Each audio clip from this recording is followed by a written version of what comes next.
네, 오늘장의 중심 잡아보겠습니다. 오늘장 키포인트 MTN 이항영 전문위원과 화상으로 연결해서 알아보겠습니다.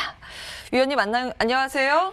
네, 안녕하세요. 예, 미증시가 너무 많이 출렁거려서 제가 말을 다 전해요. 예, 지수가 꽤 많이 밀렸는데요. 흐름에 대해서 좀 분석해 주시죠. 네, 이미 많이 뉴스들 확인하셨겠지만 우리 시각으로 새벽 한 3시 직전까지는 시장이 괜찮았습니다. 나름 플러스로 다 났었는데요. 그 급변한 거죠. 트럼프 대통령이 트윗이 오래간만에 시장을 강타했습니다. 한국 시간으로 보면 정확하게 3시 48분이었거든요. 새벽에. 미국 동부 시간으로 한 오후 3시 정도였는데요. 뜬금없이 주가 추가적인 부양책을 지금 상원과 하원, 백악관 그리고 재무부 장관이 계속 하고 있었는데요. 이것을 논의를 전격 중지를 시켰습니다. 언제까지? 트럼프 대통령이 재선에 선거한 이후에 다시 이제 진행하겠다는 얘기를 한 거죠. 여기 보면 이제 내용을 좀 보시면 상당히 좀 방송에서 언급하기 쉽지 않을 정도로 상당히 민주당에 대한 비판적인 시각을 날렸습니다. 트럼프 대통령 입장에서 보면 코로나랑 전혀 상관없이 일도 제대로 안 하는 사람들한테 돈을 쏟아부어주는 것이 잘못됐다는 얘기죠. 자기가 대통령이 재선에 선거한 이후에는 열심히 일하는 사람들인데 코로나19 때문에 타격을 받은 사람들을 위해서 직접 다시 한번 부양책을 제시하겠다는 얘기를 했습니다. 그렇기 때문에 완전히 지금 선거가 지금 4주 정도 남은 시점에서 완전히 지금 경론이 붙어 있다라고 보셔야 되겠고요. 이런 트럼프 대통령의 트윗을 통한 이제 협상의 기술일지 모르겠지만 마치 한 2, 3년 전에 미국과 북한에서 핵무사일 갖고 계속 으르렁거리고 싸울 때 그리고 작년에서 재작년 2년 연속으로 미국과 중국에서 무역 협상 갖고 싸울 때 그런 모습과 똑같은 모습이 나타났습니다.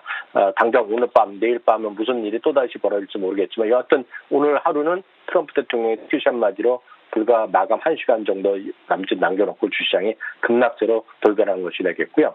딱 그 발표가 나온 이후에 보면 다우지수는 600포인트가 정확히 떨어졌고요.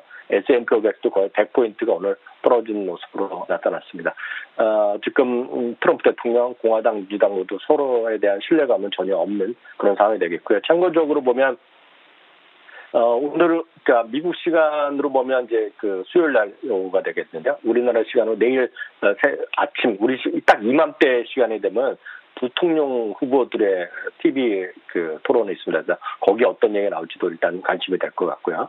지난주에 있었던 대통령 후보 간의 TV 토론은 완전히 그 진흙탕 싸움이 되지 않았었습니까? 그래서 내일 아침에 어떤 일이 벌어질지도 모르겠고요. 일단 그래서 가장 많이 떨어진 것은 항공주들이 추가적으로 급락했죠. 항공주들은 지금 추가적인 대규모 가문도 발표하고 있고 하루가 멀다 하고 쉽지 않다는 얘기를 많이 하고 있는데요. 델타 항공이 3% 떨어졌고요. 아메리칸 항공도 5% 가까이 떨어졌고요. 보잉도 오늘 거의 7% 가까이 떨어졌습니다. 사실 이것 위에 또 하나 이슈가 있었죠. 결국은 한 달 전쯤 됐었나요? 지금 미국의 빅4의 대표적 인물들이 미국 의회 청문회 나가서 반독점 금지에 관해서 상당히 의회 증언도 있었죠. 물론 그 화상으로 진행된 회의였었는데요. 오늘 그에 관련해서 하원에서 이제 공식적으로 보고서를 냈습니다. 그래서 아까 시작할 때 연구했었지만 빅테크 기업들에 대한 기업 분할에 대한 것들 그래서 이게 선거 이후 어떻게 될지 모르겠습니다. 그리고 추가적인 인사병을 제한하는 입장에 대한 보고서가 나왔고요. 오늘 그것 때문에 오늘 시간 외에 장 마감일에도 좀 선물 시장이 좋지 않습니다. 아마존, 페이스북, 구글 등이 모두 3에서 많게는 거의 3.5%까지 오늘 주가에 하락하는 모습을 보여줬습니다. 네. 말씀하신 그런 내용들 때문에 기술주의 하락이 지금도 좀 이어지고 있다는 점까지 정리해 드리는데요. 이 와중에 또 애플 신제품에 대해서 기대감도 모아지고 있거든요. 이 부분도 체크해 보겠습니다. 13일에 발표한다고 밝히기도 했는데 주가 띄울 모멘텀이 될 수 있을까요? 네, 애플이 이제 전통적으로 9월 달에 신제품을 발표했는데 이번에 9월 달에 지난달에 있었던 한 2주 전에 있었던 발표에서는 빠졌죠. 대신에 애플워치라든가 아이패드에 관한 얘기가 많이 있었는데요. 그리고 이제 다음 주 13일 날 애플의 신제품 이벤트가 있다고 발표했습니다. 언론에 대한 초대장에 보면 하이스피드, 그러니까 스피드에 관해서 얘기하겠다는 얘기하는 속으로 얘기 나오고 있는데 뭐 다들 아는 거죠. 5G에 관련된 첫 번째 아이폰 12 제품이 나오는 거라는 얘기 하고 있고요. 지금까지 알려진 거는 4가지 모델, 약간 더 비싼 모델, 그리고 약간 가격이 저렴한 모델에 갖고 4가지 모델이 나올 것 같습니다. 작년에 이제 삼성과 화웨이가 먼저 했지만 아직 전 세계적으로 5G가 확산된 건 아니죠. 특히 뭐 우리나라도 아직 완전 정착됐다라고 보기 쉽지 않은데요. 특히 이제 미국은 삼성 갖고는 이제 쉽지 않은 거죠. 근데 이제 애플이 나오면서 미국에서 올해 말 내년부터 이제 본격적으로 많이 팔리면서 5G 시대가 본격적으로 열릴 기대감이 있기 때문에 최근에 5G 관련된 주식들이 지금 살아있고 그런 반도체 칩 관련 회사도 살아있는데요. 모르겠습니다. 어떻게 될지 모르겠지만 과거에 보면 이런 아이폰 신제품이 나왔을 때 보면 주가는 상당히 강했던 기억이 있습니다. 다만 오늘은 앞서 말씀드렸던 그런 빅4나 그런 빅테크 기업들에 대한 상당히 이제 비판적인 우려감 그리고 선거 이후에 대한 걱정들이 많이 나오고 있거든요. 그래서 상대적으로 약하면서 오늘은 애플도 3% 가까이 오늘 하락한 채 마감했습니다.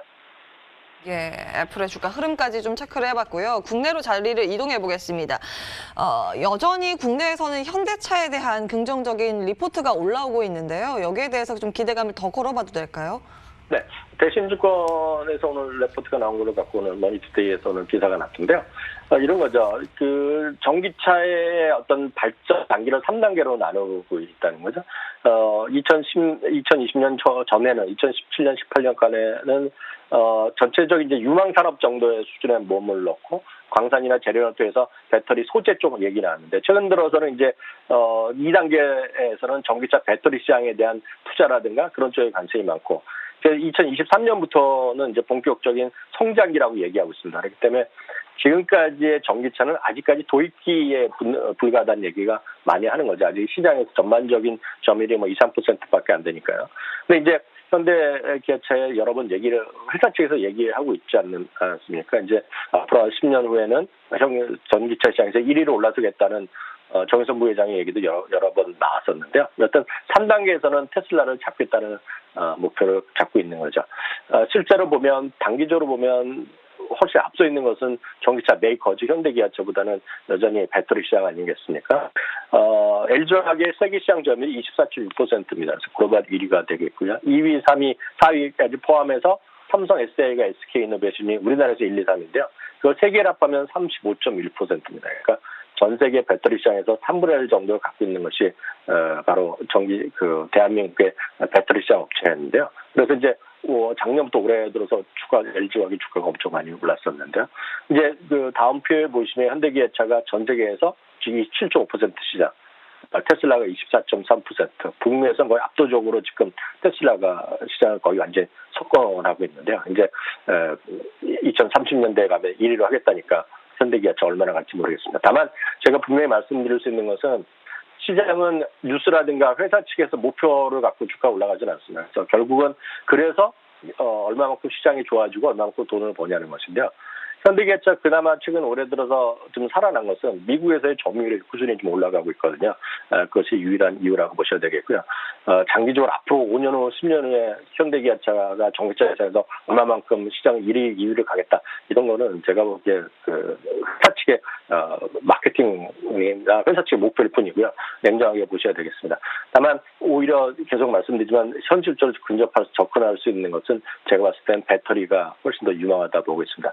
물론 이제 LG화학이 한 3주 전에 물적 분할 때문에 상당히 비판적인 시각도 많이 있었는데요. 제가 드릴 수 있는 말씀은 장기적으로 보면 그 LG화학에 대해서 여전히 긍정적 의견을 여전히 장기적으로 갖고 가는 게 맞다라고 보고 있고요. 물론 이제 물적 분할에 따라서 일단 이 주주의 입장에서 보면 속상한 분들도 많이 있겠으나 결국은 모르겠습니다. 10월 30일 날 임시주총에서 어떻게 잘 통과될지 모르겠으나 장기적으로는 여전히 대한민국에서 배터리 관련주, 전기차 관련주 중에 탑픽은 저는 여전히 LG화학이라고 보고 있습니다. 예, 원론적인 이야기가 되겠습니다만 시장에서는 가장 중요한 건 기본에 충실하는 자세가 필요하다라는 관점에서 늘 이제 실적과 영업이익에 대해서 짚어주고 계신데요. 오늘은 특별히 LG화학을 방점을 찍고 말씀을 주셨네요. 기억해 보겠습니다. 오늘 장 키포인트 MTN 이항영 전문위원과 함께했습니다. 고맙습니다. 감사합니다.